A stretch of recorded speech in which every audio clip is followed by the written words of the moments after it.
YouTube, welcome back to the channel. I'm your host TKK and we are back with another video. Guys, we are back. I am in some pajamas. I'm not gonna get up and show you the pants, but they all Ralph, man. I'm relaxing in my hotel suite. I want to make this video purposeful. I want to talk about the S95D versus the S95C. Just to give a little bit of context, I actually want to do follow-up videos with all the ones that I posted. I've got maybe one or two more videos set to go, all from the Samsung, the Samsung early reveal. That was pretty cool of them to allow us. It was actually a highlight of my trip. I'll make a separate video talking about CES.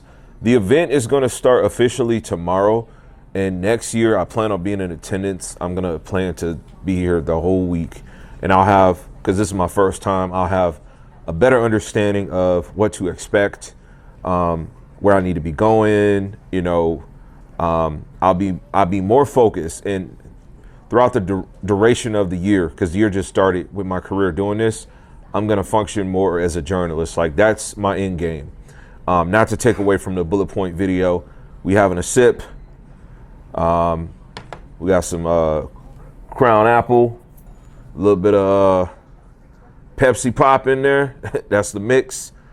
But I want to talk about this, and like I said, we'll make some more content talking about CES.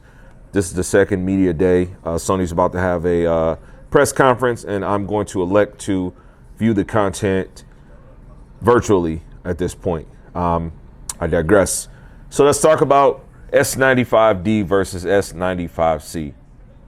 I was very excited. If you didn't see, I did a live stream. I did 2 live streams yesterday. Stream plus 3 hours. The first one was, taking you guys through me kind of sitting and then all the way getting in. And then the second one was going through the entire duration of the Samsung CES private event or whatever for media. And so going through that live, for whatever it's worth, and maybe there was some inconsistencies with the connection, but you were able to see raw, uncut, my initial impressions, right? Immediately with the S95D, I could see that, oh man, they changed the screen. They've got this full matte finish on it. And I've read the comments. I read your comments and I hold them near and dear. I just got to tell you guys, for me personally, like, I get the argument. Some people like gloss, some people like matte. We feel like gloss is going to give us the best representation of colors and pictures. But matte does such a great job as to fighting the light.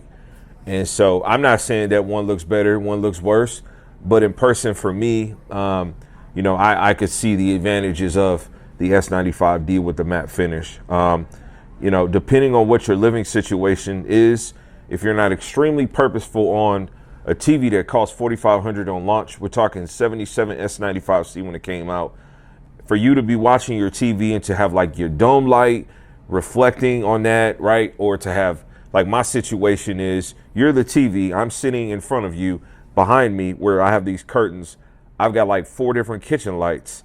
I mean, at any point, if any of my sons or anybody has got those on, then I'm basically seeing the light as a direct reflection of the TV.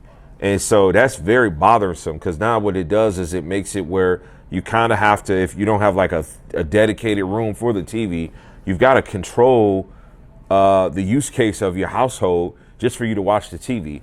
That is annoying. I think we need to understand that, like, when TVs are created, manufacturers are trying to implement functionality so that the consumer can enjoy the TV. Everything does not come down to absolute picture quality. Like, you can have the absolute best picture quality, and if your TV doesn't show well in your home, because maybe you have a house that is Florida home style, which means you've got all type of windows and you really don't have control over the light source. However, you don't want to watch TV just when it's pitch black, dark, right? You don't want to deal with the glare. And although we thought S95B and S95C had a pretty good hold on how it reflected the light, it actually didn't. And so I don't know if you can sound playing devil's advocate.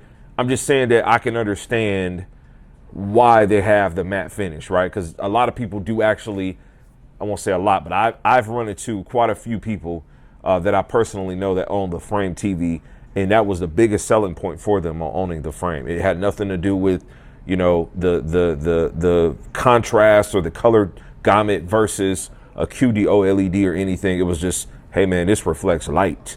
Like, I actually like the aesthetic of my home. You know, I have my lighting set where I need it to be. It doesn't matter if it's recessed or not.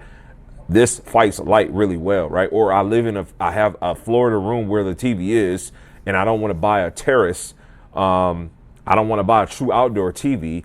I still want something that looks good, you know. So now they've put pretty much on their flagship TV the same kind of finish, because that was, believe it or not, what prevented a lot of people from buying the S95C. And so when your company and you know, I know a lot of people don't own business and they don't understand business, but that's what you have to do. You have to look at who's buying the TV.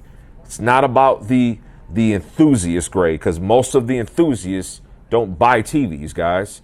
Think about it. Look at the people that even review products. And I'm not talking about YouTubers, but just journalists, people that write content on TVs. They're not necessarily consumers, right? They put the work in to have the voice to speak for the consumer, but they're not the consumer. So that's just kind of my take on it. Outside of that, there was no technical mentions about a lot of burning questions. Like, number one is probably going to be, you know, the One Connect box. Has it been upgraded, right? Because virtually nobody but Vincent did the research to see that, you know, the HDMI ports didn't have a full 48 gig. That's diving a little bit deeper. That is truly on the highest peak of what an enthusiast would be concerned about. A person like myself, I use it. I have the blackout issues. Most people aren't going to have that issues when they're watching Netflix. You got to keep in mind, a lot of people that buy some of these premium TVs are just streaming. They're not even connecting sources. People have become so far disconnected from, like, you know, physical sources like Blu-ray players, game consoles. Like, the TV offers you so much. They literally tell you in their keynote, you can just take a controller. You don't need a console. That was literal verbiage that was used in their keynote. Use a controller. You don't need a console. This is how they're selling these products, right? So, you know, things like, has the HDMI ports been addressed? Is it truly 48 gig? Like, you're gonna have some enthusiasts in the comment sections of someone's videos. KG, my son's KJ. KG, Whisper Status, FOMO, Vincent, my videos. You're gonna have some people that's gonna be wondering that question. Hey, have they fixed that? Right? They may not see it as being broken. I'm not saying that it is or isn't. I'm saying. Another thing, I'm glad we were able to see that TV, because we were able to determine it does have a One Connect box. I think that was another burning question. Samsung doesn't see a One Connect box as being an issue. One Connect box has been utilized for many, many years now. We're like 10 plus years going into One Connect boxes being utilized. And we've gone so far as to where the competitor LG with the M4, M3, they have something similar, right? You know, so, essentially a source box for you to be able to plug your devices into and have it project that content. So I don't think they see that as an issue, and they won't see that as an issue, respectfully so. I like the One Connect box for the concept of what it's supposed to be. Having owned a lot of Samsungs that have had the technology, outside of that, there's no real information given on the TV, guys. It still's got the speakers. You know, whether or not it's a third generation and I know Vincent just posted a video. I haven't been able to see it yet, so I don't want to piggyback off that. I just wanted to kind of go in and just kind of say something about a little bit more of what my thoughts were on S95D versus 95C. So consider this a explained video, right? Just looking at some of the questions, some of the comments, but I appreciate you guys appreciating me. We've got a little bit of growth with the channel, and I'm grateful for that. And I'm going to catch you guys on the next video, okay? I want to keep this one specifically to this point. Peace, God bless, and as always say, man, max love. We out.